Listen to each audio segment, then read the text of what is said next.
আমার নবী বিশ্ব নবী জনাবে মুহাম্মদুর রাসূলুল্লাহ, সকলে বলুন সাল্লাল্লাহু আলাইহি ওয়াসাল্লাম। আমার নবী বিশ্ব নবী মেম্বারে বসে আছেন। আমার নবী বিশ্ব নবী চোখে পানি, এত কাঁদছেন।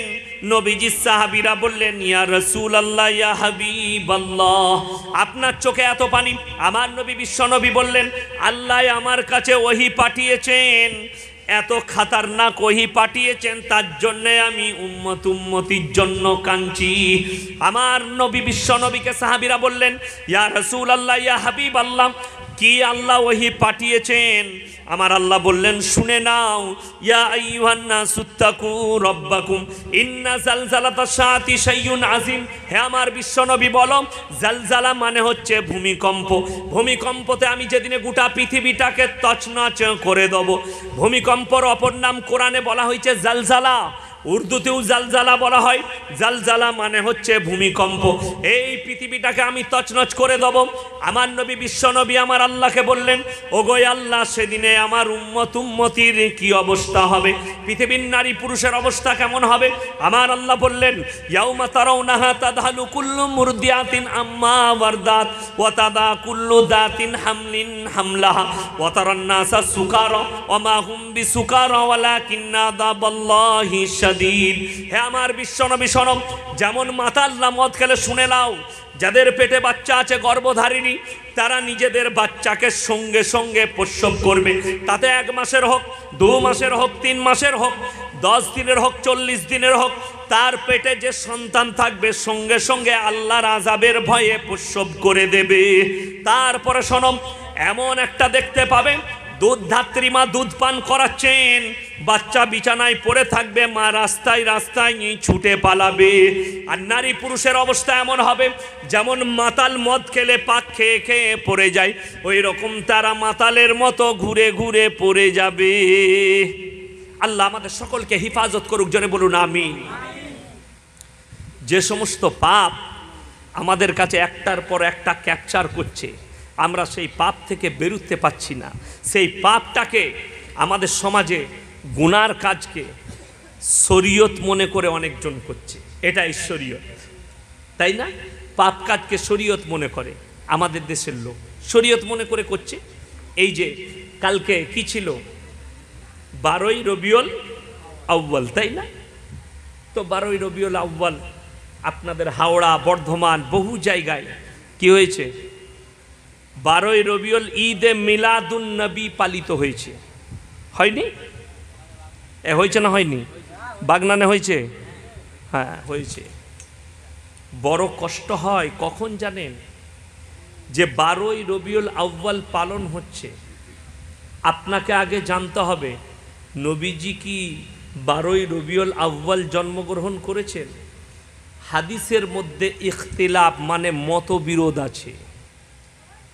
মতান্তরে 12ই রবিউল আউয়াল, কেউ বলেছেন 8ই, কেউ বলেছেন 9ই, কেউ বলেছেন 12ই।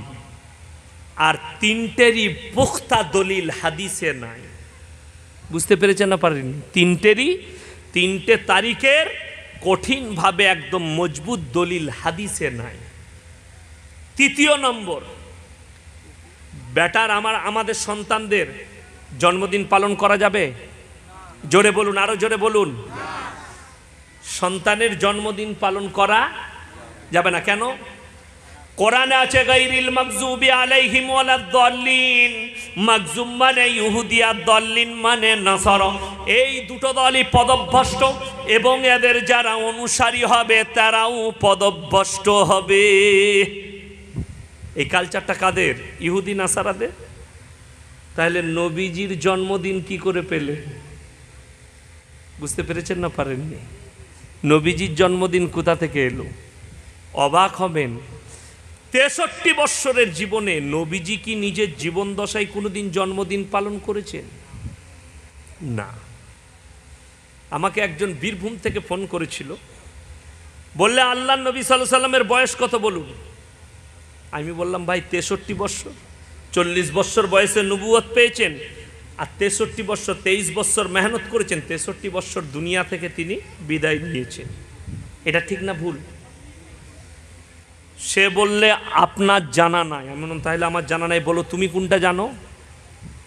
কি গল্প শোনালেন জানেন, যতগুলো ভারতে মুহাদ্দিস আছে তারা যদি জিন্দেগি ভর হাদিসগুলোই খুঁজে বেড়ায়, খুঁজে পাবে না যে হাদিসটা শোনালে। কি জিবরিল আমিন আল্লাহর নবীকে জিজ্ঞেস করলেন, ইয়া রাসূলুল্লাহ আপনার বয়স কত? তিনি উত্তর দিলেন, ওই যে দেখতে পাচ্ছ একটা তারা সন্ধেবেলায় উঠেছে, ওই তারাটার বয়স কত? ওই তারাটা 70 বৎসর বয়স, 70 বৎসরে একবার করে উঠে। আমি আল্লাহর নবী ওই তারাটা 70,000 বার দেখেছি। কে বললেন? জিবরিল আমিন বললেন আমি 70,000 বার তারাটা দেখেছি। নবীজি বললেন ওই তারাটাই আমি। জোরে বলুন নাউজুবিল্লাহ। এর কোনো দলিল নাই, এটাকে বলা হয় ইজরাইলি হাদিস, বানানো গল্প। ইজরাইলি হাদিস, বানানো গল্প। যেমন দেখবেন, আপনি দেখতে পাবেন আপনার 24 পরগনা, আমাদের হাওড়া হুগলিতে বহু জায়গায় জলসা হয়, অনেক বক্তারা বয়ান শোনায়। কি আমি সেদিনে শুনছিলাম, একজন আমার ড্রাইভার শোনাচ্ছিল, একজন বক্তব্য দিয়েছে বোম্বের হাজি আলী বাবার ঘটনা। আপনার তাই দেখি একবার শুনে কি বলেছেন উনি। কানে হাত লাগিয়ে বলছে, বুঝতে পারলেন, বোম্বের হাজি আলী বাবা। এমন 3 কিলোমিটার টানছে কেন?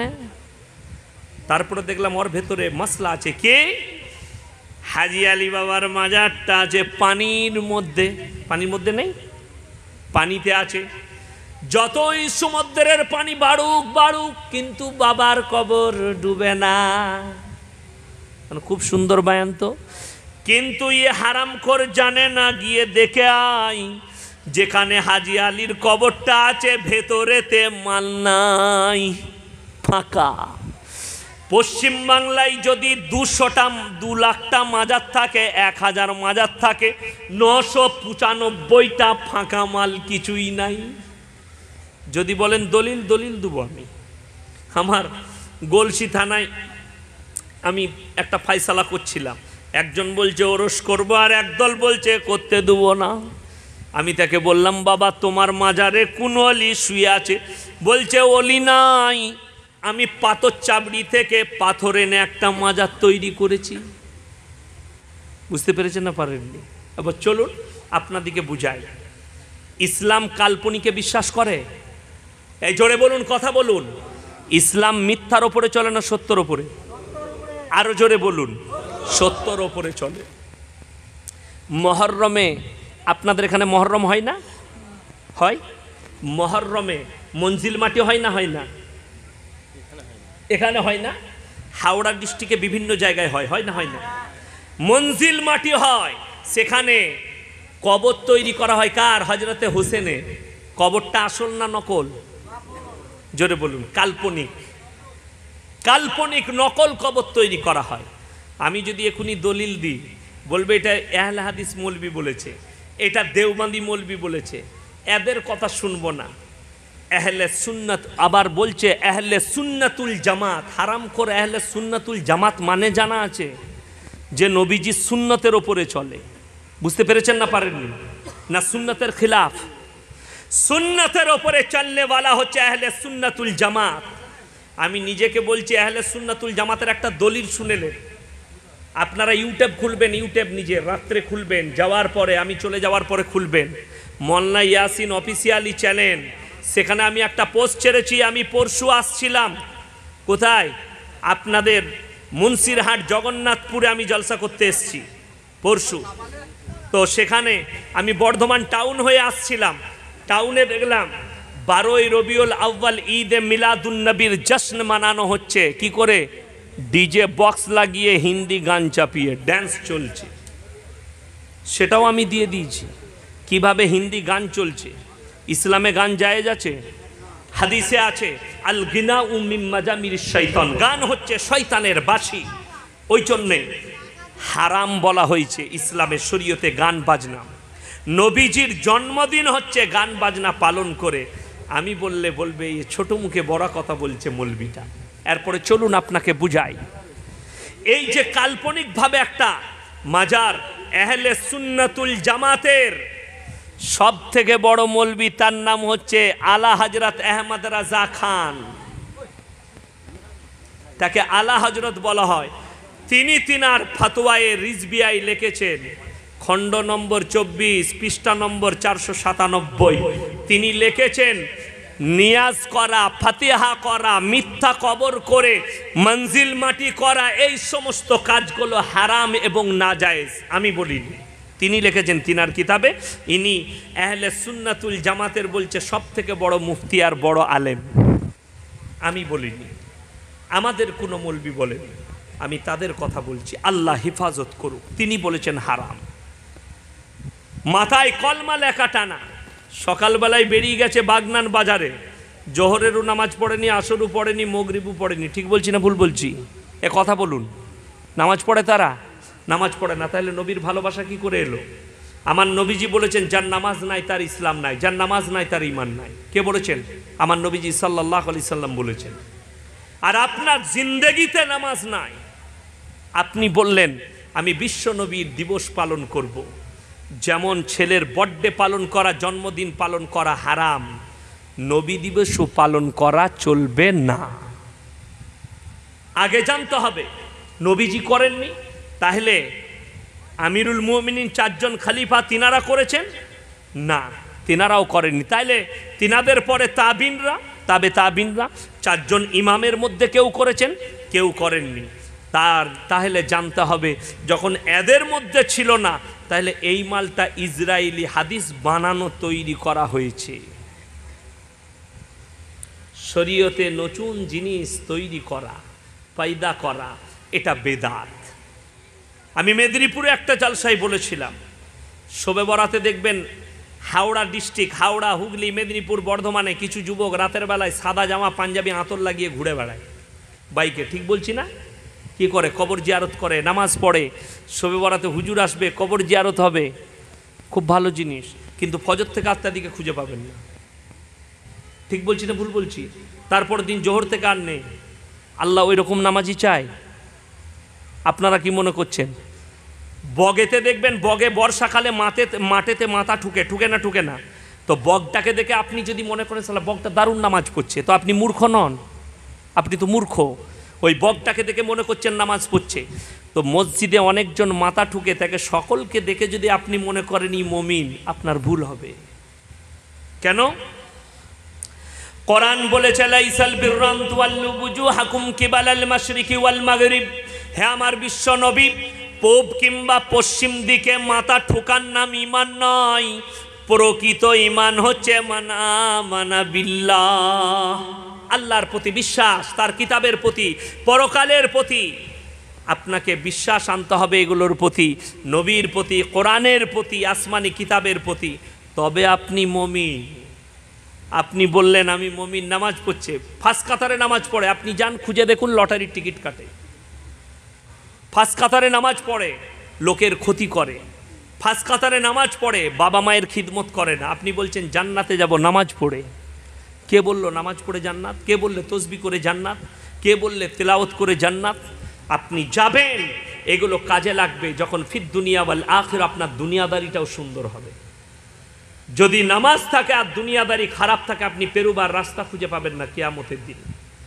ওই জন্য আমি বলে যাব, আপনার যুবককে, আপনার সন্তানকে সঠিক পরওয়ারিশ দিবেন। জোরে বলুন ইনশাআল্লাহ। আজকে মুসলমান আলেমদের কাছ থেকে সরে যাওয়ার কারণে কি হয়েছে? বিভিন্ন রকম গুনার কাজগুলোকে হালাল বলতে চাইছে। আমাকে একজন ফোন করেছিল যে হুজুর আমার বাচ্চা হয়নি, ডাক্তারে বলেছে বাচ্চা হবে না। তো টিউব বেরিয়েছে, টিউব, একটা ডাক্তারি প্রসেস বেরিয়েছে বৈজ্ঞানিকদের, যে হরমোনটাকে নিয়ে একটা ডিব্বার মধ্যে দিয়ে, মেশিনে দিয়ে সেখানে বাচ্চা তৈরি করে মেয়েটার পেটে ভরে দেওয়া হবে। সম্পূর্ণ হারাম এবং অবৈধ শরীয়তের জন্য, সম্পূর্ণ হারাম এবং অবৈধ। কেন? সেই পেটের সেই বীর্যটা অন্য কারুর বীর্য হওয়ার কারণে হারাম, বীর্যটা তার নয়।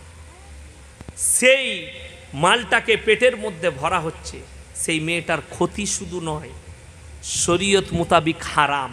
আমাদের দেশের কিছু ডাক্তার পরামর্শ দিচ্ছে ডাক্তারের পরামর্শ চললে আপনি শরীয়ত খুঁজে পাবেন না, আপনাকে চলতে হবে আমার নবীজি সাল্লাল্লাহু আলাইহি ওয়াসাল্লামের প্রসেসে। জোরে বলুন ইনশাআল্লাহ।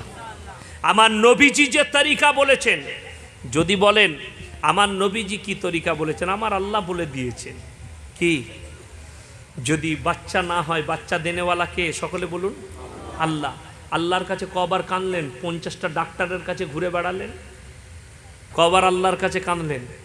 যাদের বাচ্চা হয় না, আমি আজকে বলে যাই আপনাদিকে, আমার নবীজি সাল্লাল্লাহু আলাইহি সাল্লামের একটা ওষুধ বলে যাব, যাদের বাচ্চা হয় না ব্যবহার করবেন, ইনশাআল্লাহ নবীজির দেয়া ওষুধ মানে কাজে লাগবে। ঠিক না ভুল? আমার নবীজি বলেছেন কালো জিরা, জানেন তো কালো জিরা? কালো জিরা হচ্ছে সমস্ত রোগের শিফা। 250 গ্রাম কালো জিরা নেবেন। কত বললাম? 250 গ্রাম। সেটাকে পরিষ্কার করে ধুয়ে শুকাবেন। শুকানোর পরে তার সঙ্গে 200 গ্রাম মধু কিনবেন। কি বললাম? 200 গ্রাম মধু। সেই মধুটা রাখবেন, আর ওই কালো জিরে 2টি দানা এশার নামাজ পড়ে খানা খেয়ে স্ত্রীকে বলবেন হাতে নিয়ে মুখেতে নিবে, আর আঙ্গুলটা ডুবিয়ে যতটুকু এই শাহাদত আঙ্গুলে মধু উঠবে অতটুকু চুষবে। চুষার পরে একটা হাফ গ্লাস পানি রাখবে, সেই পানিটা 11 বার সূরা ফাতিহা পড়ে ফুঁক দেবে, ওই পানিটা পান করবে। আল্লাহ চাইলে ইনশাআল্লাহ আপনার বাচ্চা চলে আসবে। সকলে আমল করবে, জোরে বলুন ইনশাআল্লাহ। আর একটা কাজ আপনাকে করতে হবে, সেটা হচ্ছে দোয়া। আল্লাহ কোরআনে বলেছেন ফি আইয়ি সূরাতিম মাশা আরাক্কাবা, তোমরা যেমনটা চাও আমি সেই রকমটা দান করি। আল্লাহকে বলুন আল্লাহ নেক সলে সন্তান দান করো। সন্তান হচ্ছেন, আপনি ডাক্তারের ঘরে ছুটলেন, আপনার স্ত্রীকে বলেছেন তাহাজ্জুদে উঠে একবার কাঁদো আল্লাহর কাছে। আপনি নিজে কাঁদলেন তাহাজ্জুদে উঠে, আল্লাহ আমাকে সন্তান দান করো। কাঁদলেন, আল্লাহ দুনিয়াতে ওই জন্যে সাক্ষী দিয়েছেন 80 বছর বয়সেও একজন নবীকে আল্লাহ সন্তান দিয়েছেন। জোরে বলবেন না সুবহানাল্লাহ। কেন দিয়েছেন? এটা পৃথিবীর মানুষের জন্য দৃষ্টান্ত। আমি আল্লাহ চাইলে যে কোনো হালতে আমি বাচ্চা দিতে পারি। আবার এটাও বুঝিয়েছেন যে তোমরা এটাও মনে করো, আমি আল্লাহ পৃথিবীর মানুষকে এটাও বুঝিয়ে দিয়েছি ডাক্তারের কোনো কাজ নাই, ডাক্তার মাত্র অনলি ফর বাহানা। সমস্ত কাজ কার? সকলে বলুন, আরো জোরে বলুন কার? আল্লাহর। এই জন্যেই আমার আল্লাহ বললেন শোনো, আমি বিনা বাপে মরিয়মের গর্ভে আমি আল্লাহ সন্তান দান করেছি। ওয়াজকুর ফিল কিতাবি মারিয়াম ইদিন তাবাদাত মিন আহলিহা মাকানান শারকিয়্যা ফাত্তাখাযাত মিন দুনিহিম হিজাবান ফারসালনা ইলাইহা রূহানা ফাতামাত্তালা লাহা বাশারান সাবিয়্যা। হে আমার বিশ্বনবী, আপনি বলুন, আমি মরিয়ম যখন নিজেকে এক জায়গায় পূর্ব দিকে এক স্থানে নিজেকে পর্দা করে নিল, আমি আমার ফেরেশতা জিবরিল আমিনকে পাঠালাম, তুমি তার গৃহেতে মানুষ রূপে প্রবেশ করবে। তুমি তার গৃহে মানুষ রূপে প্রবেশ করো এবং তাকে সুসংবাদ দাও, একটা পুত্র সন্তানের বাপের প্রয়োজন হয়নি। জোরে বলুন সুবহানাল্লাহ। জিবরিল আমিনকে আমার আল্লাহ বললেন তার জামার আস্তিনটা টিপে ধরো, শরীরে হাত লাগাবে না। জিবরিল আমিন জামাটা যেমনি টেনে ধরেছেন, তিনি হাতটা টেনেছেন মরিয়ম। আমার আল্লাহ বললেন তুমি তাড়াতাড়ি হাতেতে ফুম মারো। আল্লাহ কি হবে? আল্লাহ বললেন আমার কুদরত আমি দেখাবো পৃথিবীর মানুষকে। সঙ্গে সঙ্গে 9 মাসের গর্ভবতী। জোরে বলুন সুবহানাল্লাহ। বাপের প্রয়োজন হয়নি, সন্তান দিয়েছি বিনা বাপে। এটা পৃথিবীর মানুষের জন্য দৃষ্টান্ত।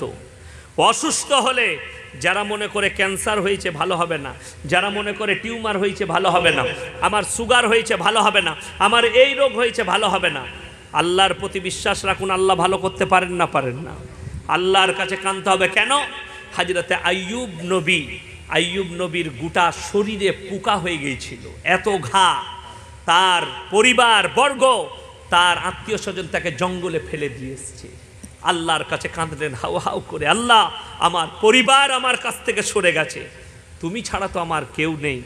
আল্লাহ তাআলা দোয়াকে কবুল করলেন আর আসমান থেকে বৃষ্টি বর্ষণ করলেন। জানেন আইয়ুব নবীর শরীর থেকে যখন পোকাগুলো পড়ে যেত, আইয়ুব নবী হাতে করে তুলে তুলে আবার সেই জায়গায় বসিয়ে দিত। আল্লাহ যতদিন তোমাদেরকে হুকুম দিয়েছে তোমরা আমার মাংস খাও, যতদিন হুকুম দিয়েছে আমার কাছে থাকো, যেদিন আল্লাহ হুকুম দিকে তোমাদিকে চলে যেতে হবে। আল্লাহ মুষলধারার বৃষ্টি দিলেন, বসে রইলেন বৃষ্টির মধ্যেখানে জঙ্গলে, সমস্ত শরীরের পোকাগুলো ধুয়ে পুছে চলে গেল, পুনরায় আবার জীবন ফিরে পেলেন। ওই রকমই চামড়া, ওই রকমই শরীর স্বাস্থ্য। যখন তিনি তার গোত্রের কাছে ফিরে এলেন, কওমের কাছে, তারা বললে এসো এসো আইয়ুব বসো। আল্লাহ বললে তাদিকে বলো হে নেমো খারাম, রোগ আল্লাহ দান করে, শিফা আল্লাহ দান করে, তোমরা আমার কাছ থেকে দূরে সরে গেছো। ওই জন্যে রোগ হলে কোনো রুগীকে যদি দেখতে যান, তার জন্য কি দোয়া করবেন? আরে চিন্তা নেই, আল্লাহ তোমাকে ভালো করে দিবে, এই দোয়া দিবেন। আমাদের দেশের কিছু মানুষ আছে, যদি ক্যান্সার হয় দেখতে যায়, ক্যান্সার হয়েছে মনে হয় তুই আর বাঁচবি না, মনে মরে যাবি, সেই দিনই হার্ট ফেল করবে সে।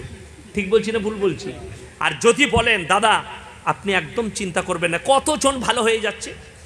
বোম্বের যে টাটা হসপিটালের ডাক্তাররা আছে, তারা প্রথম কি ওষুধ দেয় জানেন? সাহস। তুমি একদম চিন্তা করবে না, নো টেনশন, আমরা এরকম বহু রুগী ভালো করেছি, তুমি ভালো হয়ে যাবে। সে অর্ধেক ভালো হয়ে যায়, সে পেয়ে যায় যে আমি ভালো হয়ে যাব।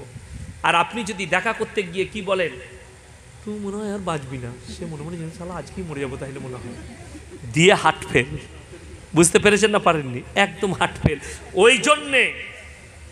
ওই জন্যে নিয়ম হচ্ছে আপনি দেখতে গিয়ে দোয়া দিবেন, আল্লাহ তোমাকে শিফা দে।